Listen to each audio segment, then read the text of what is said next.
Okay, so I'm here with Melissa Bucci and just wanted to review our observation. When I came into your class on the 18th to observe your students for their social studies unit you were doing on purpose of government. Um, how did you feel like the lesson went? How did you feel the whole that session went? I feel that the kids really enjoyed the interaction piece of it. Some of them got caught up in it being fictitious, but once we worked past that, some of the struggles that I saw were varying reading abilities, and being as it's early on in the year, I'm still getting to know the students. Mm-hmm. But I think that um, being able to better prepare the students by grouping them more. Mm-hmm. We kind of guided them a little bit, but not as structured as we could have for Mm-hmm. success. So pairing with stronger peers, both academically, but also like within leadership roles, because those pairs that we did have, some strong with some weaker, um, there were a couple scenarios where the weaker student just kind of sat back and let the stronger peer take Mm-hmm. on the role and the lead.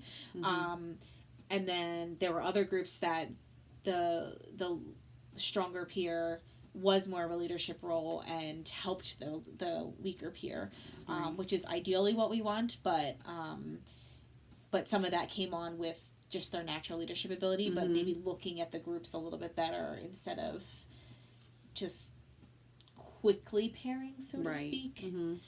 And I noticed that as well.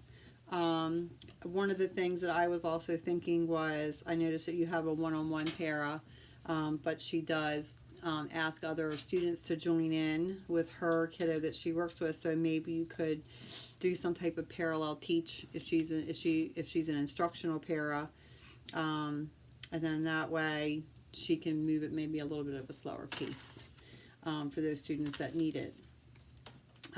So I had the same thing. Consider partnering your higher need students with a stronger peer who can continue to summarize what's being read.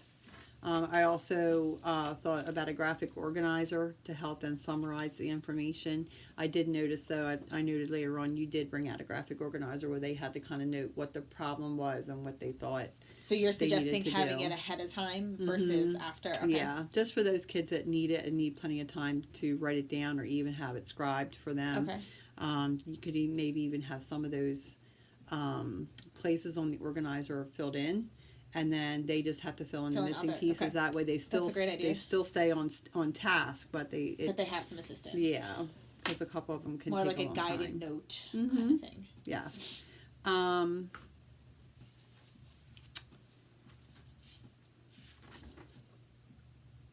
Yeah, because I noticed like this activity seemed to build on to the next activity you were talking about, where they understand why this fictional island needed a government or needed structure because of all the problems they're running into. And then my understanding is that then it's going to move into teaching them the branches of government and why we Yes. have government. Yeah, and we keep coming back Okay. to reference, if we didn't have these structures, how would we Right. be like Frenzy Like Island? Frenzy Island. Okay.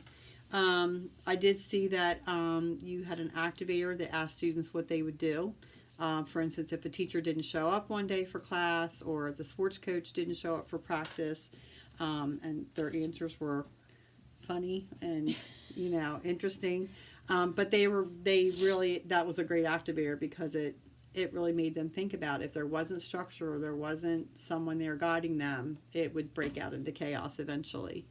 Um, I did notice that there really wasn't any vocabulary addressed. Of course, this wasn't a really big piece for them to read, but I think again for some of the students, there might have been some vocabulary words in there that they weren't sure about. And I only said it because I noticed a couple of them asking their peer like, "What did that word mean? What did that word mean?" So that might be something, and I'll recommend that maybe in the close reading, a way that you can address that. I also said to maybe make sure students have highlighters available so they can highlight anything that they feel is significant, that they'll want to add to notes later or maybe add to their writing piece. And I have a, strategy that might help you with that. So before reading, I noticed that you do have a word wall present. It didn't look like there was any social studies words on it just yet, but you explained to me that you're transitioning from Yes. science to social studies. Yes. So we'll add words as we start to talk about the branches. Right. And so really social studies words hadn't come up yet.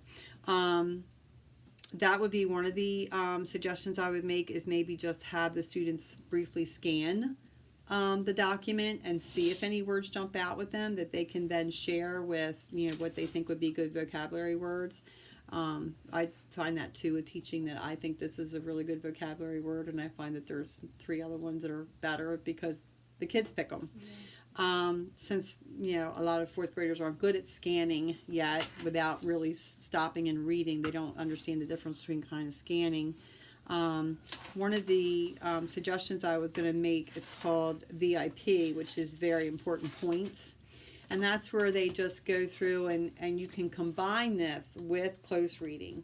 So the during reading strategy is a close read, and I'm sure you're familiar with that. The first time they just read it. They just read it to understand it. And then the second time through, they start to underline or highlight words that they think are important, or maybe something that they want, more information on, they don't understand. And that's where VIP comes in, the very important points. So while they're doing that second or third close read, they can actually take a sticky, put it off to the side. They can just put it near where the information is, or they can jot a little note on it or an arrow or something, so that it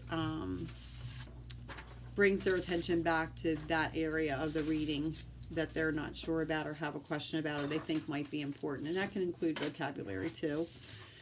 The third close read is where they actually start to highlight and underline and make notes of important information, where they're going to transfer it to that graphic organizer that you presented them. So that would be the step where, step 2, they would then share out some very important points, and then step 3 is where we agree upon that being an important point. Yes. We should record it. Yes, okay. Yes, that's a really good step, because you have table groups, so you could have them work within their table groups to do that on their second close read, maybe making their own notes and then coming to a consensus as a table group of, here's whatever number you deem. It could be 3 most important points, 5 most important points.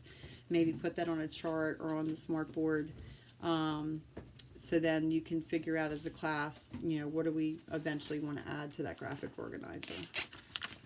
Other than that, I really enjoyed watching the class. History is one of my favorite subjects, and I think it's great that we are introducing students to the idea behind government so early on. I think I've told you before, being a high school teacher, in this last election that we had almost 4 years ago, it was very refreshing to see high school students, 17 and 18-year-old high school students, who were actually coming in the next day after they watched the debates on TV, and they were excited, and they couldn't wait to get registered when they turned 18, and that's certainly not what I was worried about, 17 or 18.